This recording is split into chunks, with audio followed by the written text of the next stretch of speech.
The words did not land like a boast. They landed like a key turning in a lock no one else knew existed. And for a fraction of a second, nothing happened. No reaction, no recognition. Just a quiet vacuum where the sound of that call sign seemed to hang in the air. But then it began, subtle at first, almost invisible, the way a single drop of water spreads across glass. Master Sergeant Ethan Cole did not move, but something behind his eyes shifted, a flicker of memory pulling hard against years of discipline, his gaze sharpening as he stared at the old man. Not the wheelchair, not the worn jacket, but the stillness, the absolute absence of performance. And his mind began turning through fragments he was not supposed to have. Pieces of briefings buried under layers of clearance, names that were never written down, operations that officially never happened. Across the room, one of the younger operators let out a short breath that sounded almost like a laugh. Uncertain, forced. Titan 3? He repeated, the words lighter now, trying to pull the weight out of them. What is that supposed to be? Some kind of story? But the room did not follow him. The usual rhythm of mockery did not return, because something had already shifted and they could feel it without understanding it. Ramirez's smirk held, but it was thinner now, tighter at the edges, his eyes narrowing slightly as he watched the old man, measuring again, recalibrating, because that answer had not been defensive, it had not been proud. It had simply been stated, and that made it harder to dismiss.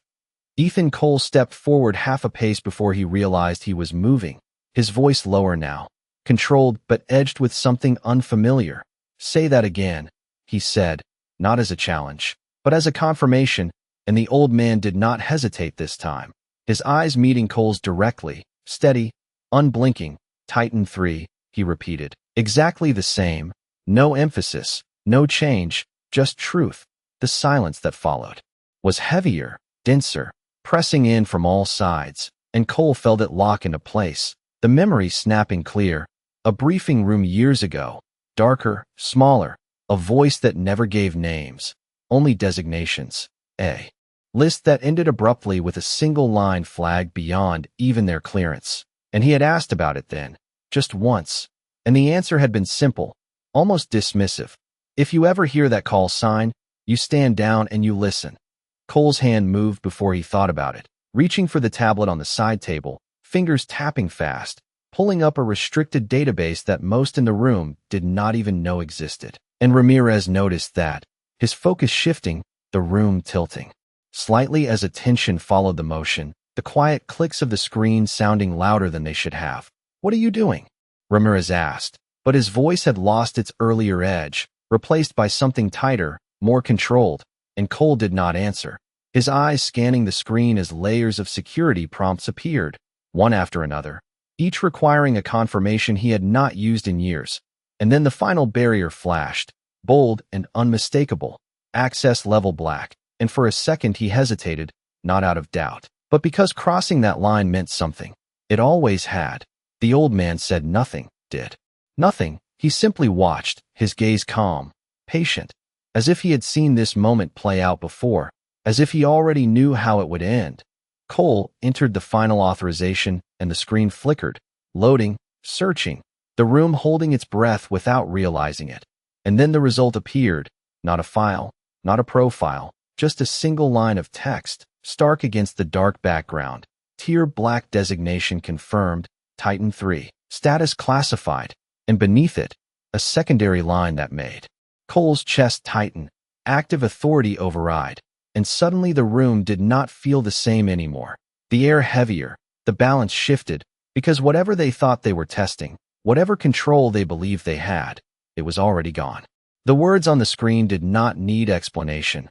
They did not need context. They simply existed with a weight that pressed into the room and settled into every set of eyes that could see them. And Master Sergeant Ethan Cole felt his throat tighten, just enough to remind him he was no longer in control of this moment. Not. Really, not anymore. He stepped back slowly, almost unconsciously, as if distance might help him process what he had just confirmed, but the space did nothing to lighten it, because the truth had already landed. Across from him, Staff Sergeant Cole Ramirez did not move at first, his posture still rigid, still disciplined, but his gaze had shifted, locked now onto the tablet in Cole's hands. reading the same line over and over as if repetition might change it, as if logic might reassert itself, and explain this away as some kind of error. But there was no error. The system did not make mistakes at that level. Everyone in that room knew that. "What is that?" one of the operators asked quietly, not mocking now, not even challenging, just trying to understand. But no one answered him, because the answer was already there, and it was not something you explained out loud. Ramirez finally exhaled, slow, controlled, but the edge was gone from him, replaced by something sharper, more careful. And when he spoke again, his voice had changed in a way only the most disciplined could hear, stripped of arrogance, stripped of assumption. "Sir," he said, the word deliberate now, chosen. "If that designation is active, then you should not be here without command notification." And it was not an accusation. It was a recalibration, an attempt to regain structure in a situation that no longer followed the rules he understood. The old man, Daniel Mercer, did not react to the shift in tone, did not acknowledge the change in respect. He simply looked back at the mission map, his eyes tracing the same lines, the same contours, as if the conversation had not altered his purpose in the slightest. Command was notified, Mercer said quietly, his voice steady, almost distant, and that was when the second realization began to spread, slower but heavier than the first, because if command had known, then this was not an accident. This was not a mistake. This was intentional. Ethan Cole's hand moved again, this time not to the database, but to his phone, already pulling up a secure line he had not used in years, his thumb hesitating for the briefest second before pressing the call, because there were only a handful of people who could confirm something like this, and none of them were easily reached. The phone rang once, twice, and then connected with a crisp, controlled voice on the other end, and Cole stepped slightly aside, turning his body just enough to create the illusion of privacy, even though everyone in the room was already listening. "This is Master Sergeant Cole," he said, keeping his tone level. "I need immediate verification on a Tier Black designation, call sign Titan 3. There was a pause, not long, but long enough to be noticed, long enough for the room to feel it. And when the voice on the other end returned, it was no longer neutral. It carried a weight that traveled through the line and settled into Cole's chest. "Stand by." The voice said, sharper now, and then the line went silent, not disconnected, just waiting.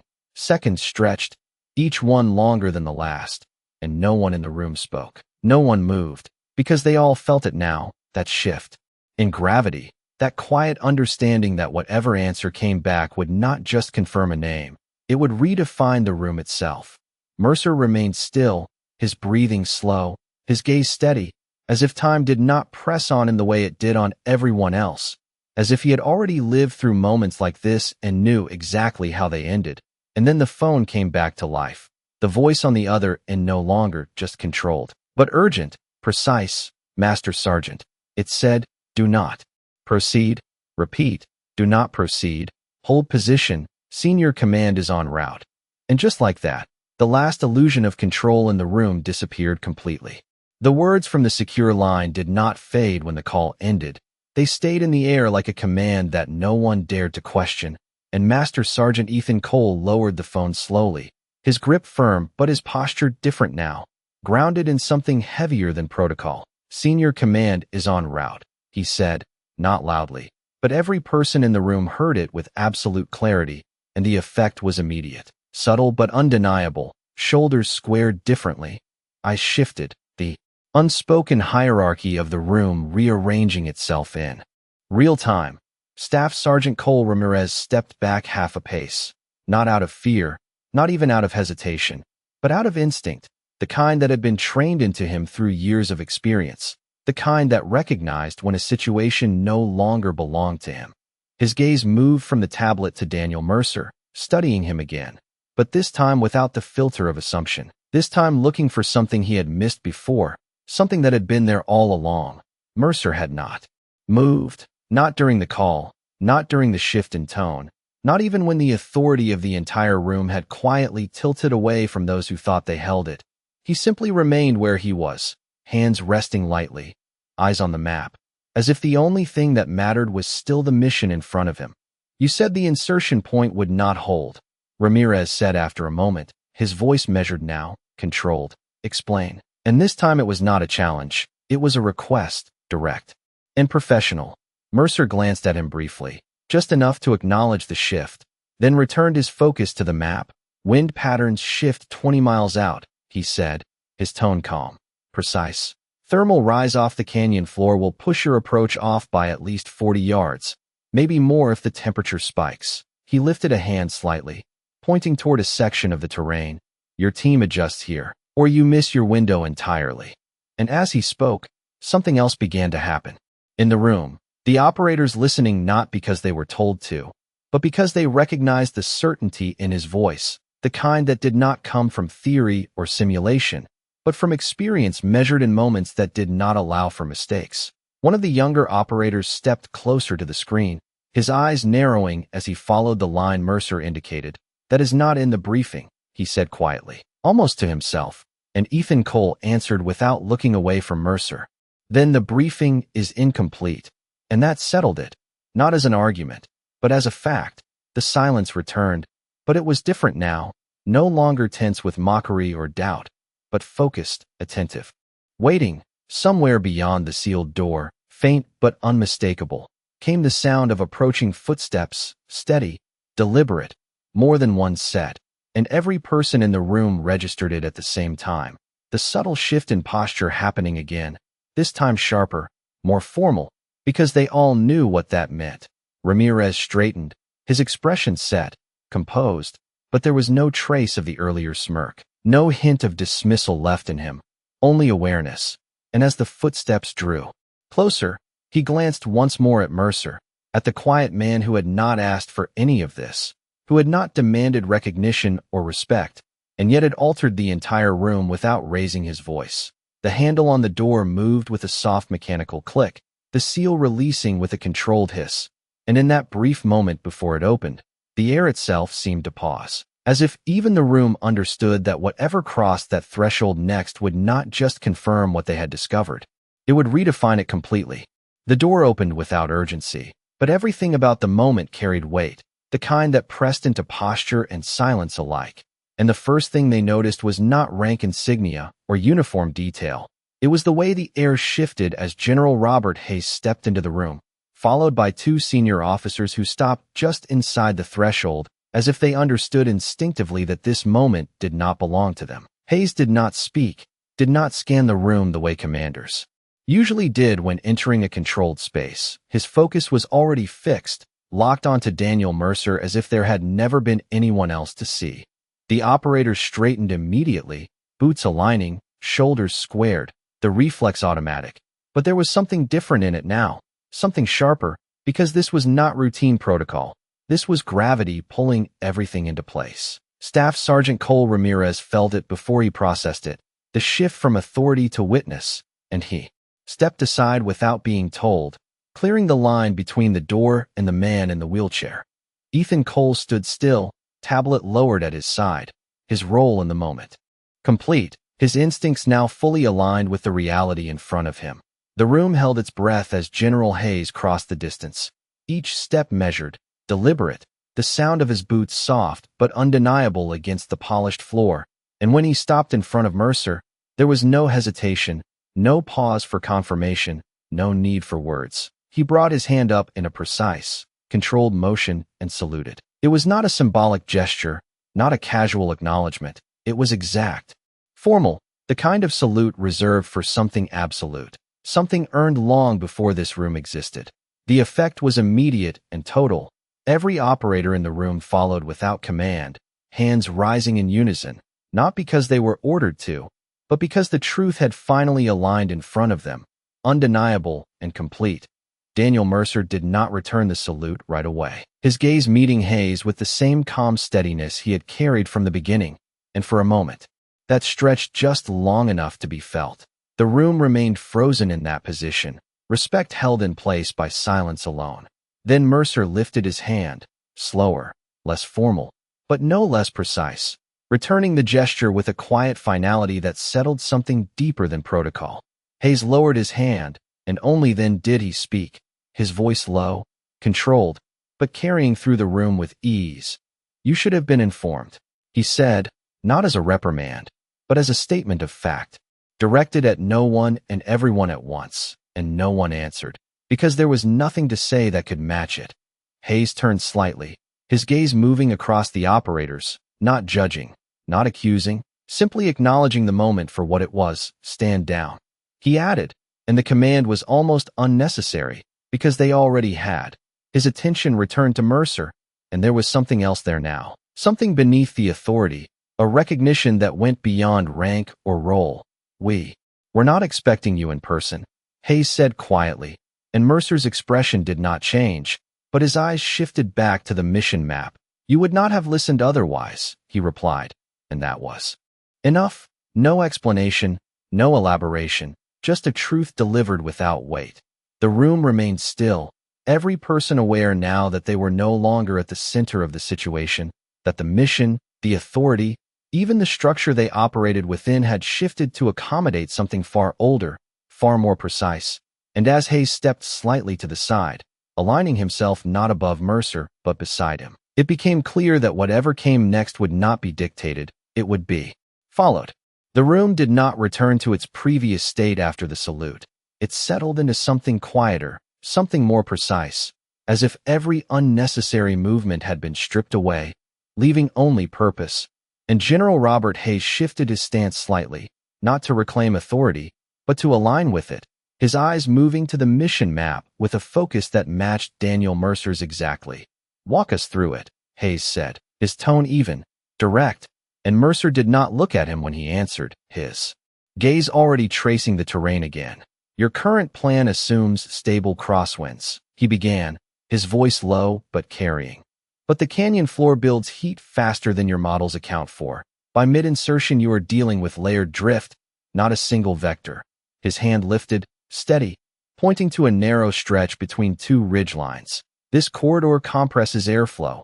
You gain speed, but lose control. Your margin drops to less than 10 yards. The operators leaned in without realizing it, their attention drawn not by command, but by clarity, because what he described was not theory. It was lived understanding, the kind that turned uncertainty into something measurable. Staff Sergeant Cole Ramirez stepped closer to the screen, his earlier posture gone, replaced by a sharper, more disciplined focus. We compensate with altitude, he said, not challenging, but engaging. And Mercer shook his head slightly, almost imperceptible. Altitude buys you seconds, not accuracy. He replied, and seconds are not what you need there. The words landed clean, without weight, but they carried authority that did not require reinforcement. Ethan Cole moved to the side console, pulling up live environmental data, cross-referencing without being asked, his fingers moving quickly, and as the numbers populated, a quiet realization spread. The margins Mercer described were not estimates. They were exact, precise down to the smallest shift, and Cole exhaled slowly, more to himself than anyone else. He is right, he said, the confirmation simple, but final. Hayes nodded once, not in surprise, but in acknowledgement. Adjust the approach, he said, and there was no hesitation this time. No need for discussion, because the decision had already been made the moment Mercer spoke. One of the junior operators, the same one who had laughed earlier, stood still now, eyes fixed on the map, trying to reconcile what he had just witnessed, the shift from assumption to certainty happening in front of him. And he glanced briefly at Mercer, not with doubt, but with something closer to respect, the kind that forms quietly when understanding replaces ego. Mercer lowered his hand, the explanation complete, and for a moment he simply observed the room, not assessing, not judging, just present. And Hayes turned slightly toward him, his voice softer now. We built this plan on the best data we had, he said, and Mercer gave a faint nod. Data does not see everything, he replied. People do. And that settled deeper than the map, deeper than the adjustments, because it reframed the entire room, not as a place of control, but as a place of learning. Outside, the faint hum of the facility continued, distant and irrelevant, while inside, the operators moved with new intent, updating vectors, recalculating approach paths, each action sharper, more deliberate, guided by a clarity they had not possessed minutes before. And as Ramirez issued quiet instructions to his team, his voice steady, precise. He did not look at Mercer again, not out of dismissal, but because he no longer needed to question him. The answer had already been given. Hayes remained beside Mercer, not above him, not in front, simply there, aligned. And for a brief moment, the two men stood in silence, watching the plan reshape itself, and it was clear to everyone in the room that what had changed was not just the mission, but the way they understood it, because sometimes the difference between success and failure was not technology or rank, it was knowing when to listen. The adjustments moved quickly now, not rushed, but precise, each operator refining their piece of the plan with a clarity that had not existed before, and yet beneath that motion, something quieter lingered, something unresolved, because Daniel Mercer had not offered everything, not yet. He watched them work for a moment, his eyes following the shifting vectors, the updated approach lines, and then he spoke again, calm, measured. "You are still entering too early." And the words cut clean through the room, halting movement not by force, but by certainty. Staff Sergeant Cole Ramirez looked up immediately, his focus sharp. "We delayed insertion by 90 seconds, he replied, already anticipating the correction, and Mercer gave a slight shake of his head. "It is not about delay," he said, his gaze returning to the map. "It is about timing the silence between shifts," and that phrasing settled differently. Less technical, more intuitive, and for a brief second, the room held still. Again as they processed it. Ethan Cole frowned slightly, stepping closer to the display. "Explain that," he said, not as a challenge, but because he understood there was something deeper in it. Mercer's eyes narrowed just slightly, not in tension, but in focus, as if aligning memory with the present. "Wind does not move constantly," he said. "It pulses, builds, releases. And in that release, there is a window, small, maybe 6 seconds, where everything stabilizes." His hand lifted again, tracing a narrow arc across the map. "That is when you move, not before, not after." And the simplicity of it contrasted sharply with the complexity of their models, but it made sense in a way numbers alone had not. One of the operators adjusted the simulation, inputting the parameters Mercer described, and the projection shifted, the insertion path smoothing, the margin widening just enough to be viable. And a quiet murmur of realization passed through the room. Ramirez exhaled slowly, his earlier confidence now transformed into something more grounded, more precise. "We have never modeled it that way," he admitted, and Mercer nodded once. "You cannot model everything," he replied. "Some things you learn by being there." And the weight of that statement settled deeper than any data point. General Robert Hayes watched the exchange without interruption, his expression composed, but there was a subtle shift in his posture, a recognition not just of Mercer's knowledge, but of its origin, something earned far beyond simulations and briefings. "Adjust timing to his window," Hayes said finally, his voice calm, decisive, and the operators moved immediately, recalibrating, refining, each step now guided by a principle they had not considered before. The younger operator who had spoken earlier hesitated for a moment, then looked toward Mercer, his voice quieter, more respectful. "How do you know when the window is there?" he asked, and Mercer's gaze lifted slightly, meeting his for just a second. "You listen," he said, "not to the instruments, to the environment." And there was no arrogance in it, no instruction beyond the words themselves, just a truth offered without expectation. The room absorbed it, not fully understanding, but recognizing its importance. And as the plan continued to evolve, becoming sharper, more refined, it became clear that they were no longer just executing a mission. They were being guided through it by something older, something quieter, something that did not need to announce itself to be followed. Mercer lowered his hand again, his role in the moment complete for now, and the room continued moving, but differently, more aware, more deliberate, because they understood now that precision was not just calculated, it was perceived, and as the final adjustments locked into place, the silence that followed was no longer tension, it was alignment. The room no longer felt like a place where decisions were made. It felt like a place where something larger was unfolding, something already set in motion long before anyone in that space had seen the map on the wall.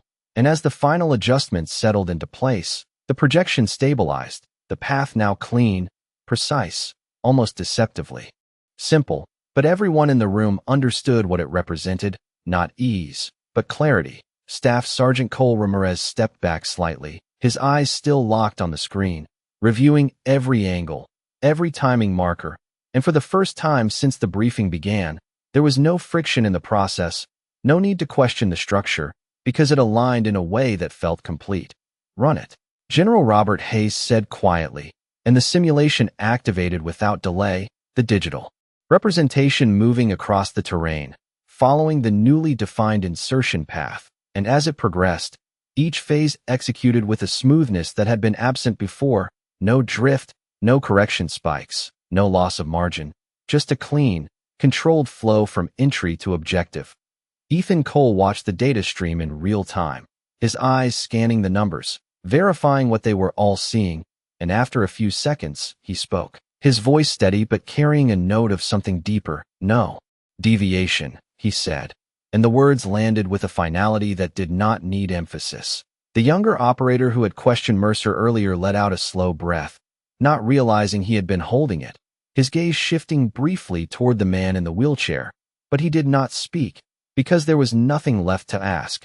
Mercer himself did not react to the success of the simulation, did not acknowledge the shift in the room. He simply observed, his eyes calm, as if the outcome had never been in doubt. Hayes glanced at him, just for a moment, and there was a subtle change in his expression, not surprise, not relief, but recognition, the kind that comes when expectation meets confirmation. Lock it in, Hayes ordered, and Ramirez responded immediately, his voice clear, precise, locking. And with that, the plan transitioned from revision to execution, the parameters set, the adjustments finalized. The room exhaled collectively, not loudly, not visibly, but in a way that released the tension that had been present since the first moment Mercer spoke. And in that release, something else became clear, something quieter but more significant, the understanding that what they had just witnessed was not just expertise, it was perspective, something shaped over time in ways that could not be replicated or programmed. Mercer shifted slightly in his chair, the smallest movement, but enough to draw Hayes's attention again. You have what you need, Mercer said, his voice even, and Hayes nodded once. Because of you, he replied, and there was no formality in it, no distance, just a direct acknowledgement. Mercer did not respond to that, did not accept or deflect it. He simply looked back at the map, one last time, as if confirming something only he could see, and then his gaze lifted, scanning the room briefly, not assessing, not judging, just present. Ramirez straightened, his posture now fully aligned with the new reality, and for a brief moment, his eyes met Mercer's, and in that glance, there was no trace of the earlier challenge, only respect, quiet and absolute. The simulation ended, the projection fading slightly as the system returned to standby, but the clarity it had provided remained, etched into every mind in the room.